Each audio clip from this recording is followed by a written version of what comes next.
बने रहें. Some more news coming in from Bengal viewers. West Bengal could actually get a major railway infrastructure upgrade if projects worth around 1 lakh crore rupees are advanced as planned. The proposed investments were discussed during a meeting between Chief Minister Suvendu Adhikari and Railway Minister Ashwini Vaishnav at Nabanna on Saturday.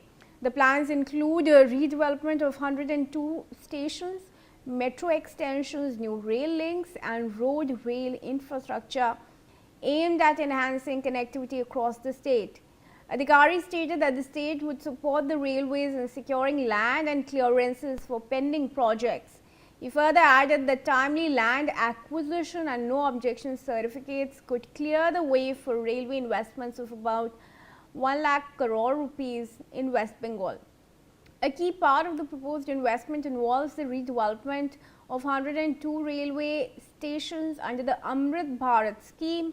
Moreover, 538 flyovers are underpasses are also planned across the state. Let's go to Renik on this. Renik, big infrastructure push for the railways in West Bengal. What are we looking at? In how long can this project be given a green sign?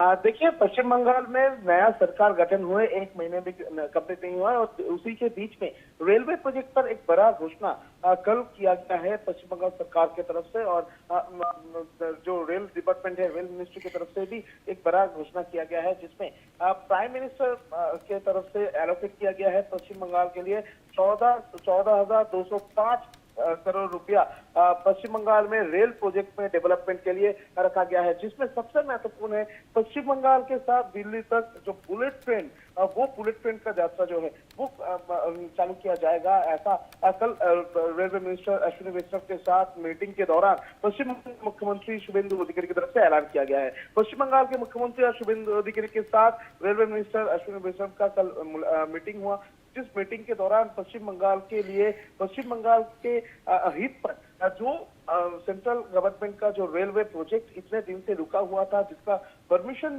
Waste Bengal government की तरफ से नहीं दिया जा रहा था, ममता बनर्जी की सरकार की तरफ से नहीं दिया जा रहा था, उसका ही अप्रूवल जो है वो शुभेंदु अधिकारी की सरकार की तरफ से दिया गया है। और उसी के बाद पश्चिम बंगाल के लिए रेलवे का एक नया दरवाजा अभी खुल चुका है, जिसमें करीब 14,000 करोड़ के ऊपर जो रुपया वो इन्वेस्टमेंट होगा ये रेलवे प्रोजेक्ट पर। और पश्चिम बंगाल के शिलीगुड़ी से दिल्ली तक बुलेट ट्रेन का जो प्रोजेक्ट, उसका भी अप्रूवल जो है वो गवर्नमेंट की तरफ से दिया गया है। यानी सोनार बांग्ला का नया एक स्टेप पश्चिम बंगाल का शुभेंदु अधिकारी की सरकार की तरफ से लिया गया है।